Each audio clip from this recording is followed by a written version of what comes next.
दोस्तों, क्या आपके साथ कभी ऐसा हुआ है कि कोई छुप कर आपको घूर रहा हो और आपको इस बात का एहसास हो जाए कि कोई तो है जो आपको देख रहा है। ये एक अजीब सा फिनोमिनन है।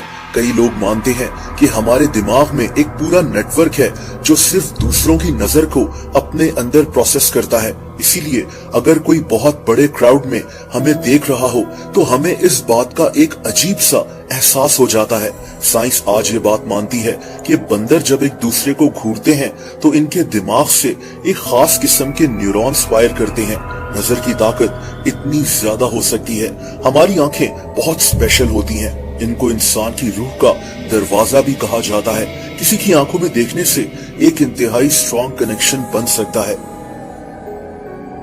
दोस्तों, नजर लगना एक हकीकत है। इसका जिक्र हमारे दीन में मौजूद है। हमें इस टॉपिक पर नबी पाक की अहादीस भी मिल जाती हैं। सही मुस्लिम बुक 26 हदीस नंबर 5427 नबी पाक सल्लल्लाहु अलैहि वसल्लम ने फरमाया कि नजरे बद का असर एक हकीकत है। कुरान पाक में अल्लाह ताला हमें हासिदीन के शर से पनाह मांगने का भी कहते हैं। यानी अगर कोई आपसे हसद कर रहा हो तो हमें उसके हसद से अल्लाह की पनाह मांगनी चाहिए। यानी हसद हम इंसानों को नुकसान पहुंचा सकता है, लेकिन ऐसा नहीं है कि हर इंसान की नजरे बद हमें लग जाती है, वरना तो दुनिया चल ही ना सके। हमें बस ध्यान करना चाहिए और सदका करते रहना चाहिए। दोस्तों, हम मुसलमानों के अलावा भी दुनिया के मुख्तलिफ मज़ाहिब और कल्चर्स में नजरे बद का तस्वुर मौजूद है। इसे ईवल आई भी कहा जाता है। हमें तारीख में कम से कम 5000 साल पुराने रिकॉर्ड्स मिलते हैं जब उस वक्त के लोग भी नजर लगने पर यकीन रखते थे। खास तौर पर हमें इसकी तारीख 5000 साल पहले कदीम मिस्र में मिल जाती है। कदीम यूनान में भी नजरे बद के कॉन्सेप्ट की तारीख हमें मिलती है। इसे माती कहा जाता था। उस दौर के कई मशहूर यूनानी फिलोसोफर्स और राइटर्स ने भी नजरे बद के मुतालिक लिखा है। यूनानी फिलोसोफर प्लूटार्क ने तो इसकी एक एक्सप्लेनेशन भी दी थी। इसका मानना था कि हमारी आंखों के अंदर से ऐसी रेज यानी शुआएं निकलती हैं जो दिखाई नहीं देती, लेकिन ये किसी जहरीले डार्ट्स की तरह होती हैं जिनका असर अगले इंसान पर हो सकता है। आज हमारे कई स्कॉलर्स ये भी मानते हैं कि जब इंसान किसी से हसद कर रहा होता है तो शयातीन एक्टिव हो जाते हैं जो उस हसद की वजह से दूसरे इंसान को नुकसान पहुंचा सकते हैं। इन स्कॉलर्स की नजर में इसी तरह नजरे बद काम करती है। दोस्तों, जैसा कि मैंने कहा कि तारीख में ऐसे कई वाकयात हमें मिल जाएंगे, जैसा कि ये जो औरत आपको नजर आ रही है ये मिस्र से थी। इस पर इल्जाम था कि इसकी नजर लोगों का नुकसान कर सकती है।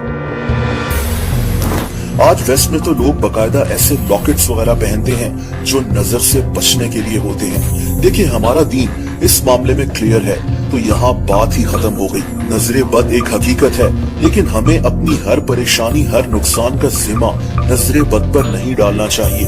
कई लोग ऐसा ही करते हैं जिससे वो अपनी ही जिंदगी मुश्किल बना लेते हैं। सदका करते रहें और हम्बल रहें। लोगों के सामने शो ऑफ मत करें और पाक साफ रहें। क्या आपको लगता है कि आपको कभी नजरे बद का सामना करना पड़ा? आप कमेंट्स कर अपने एक्सपीरियंसेस लिख सकते हैं। बहरहाल दोस्तों, साइंस के पास इसकी कोई एक्सप्लेनेशन नहीं है, लेकिन जरूरी नहीं कि अगर साइंस किसी बात का जवाब ना दे सके तो वो चीज एग्जिस्ट करती ही ना हो। एक एग्जाम्पल डार्क एनर्जी है। डार्क एनर्जी हमारे कायनात की टोटल एनर्जी और मैटर का 68% हिस्सा है, लेकिन साइंस ये नहीं जानती कि ये असल में है क्या।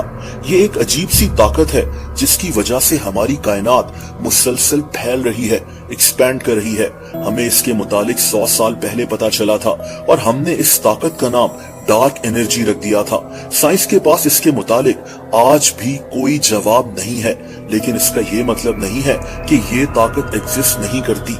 ये अनदेखी ताकत यानी डार्क एनर्जी कायनात में मौजूद है। इंटरेस्टिंग बात यह है कि कायनात के फैलने का, एक्सपैंड होने का जिक्र कुरान पाक में मौजूद है। और आसमानी कायनात को हमने बड़ी कुव्वत के जरिए से बनाया और यकीनन हम इस कायनात को वुसअत और फैलाव देते जा रहे हैं। कहने का मतलब यह है कि जरूरी नहीं कि साइंस अगर नजरे बद के मुतालिक खामोश है तो नजरे बद एग्जिस्ट नहीं करती। हाँ, ये जरूर है कि हमें हमारे हर नुकसान, हर बीमारी का इल्जाम नजरे बद को नहीं देना चाहिए, लेकिन हमेशा केयरफुल रहना चाहिए।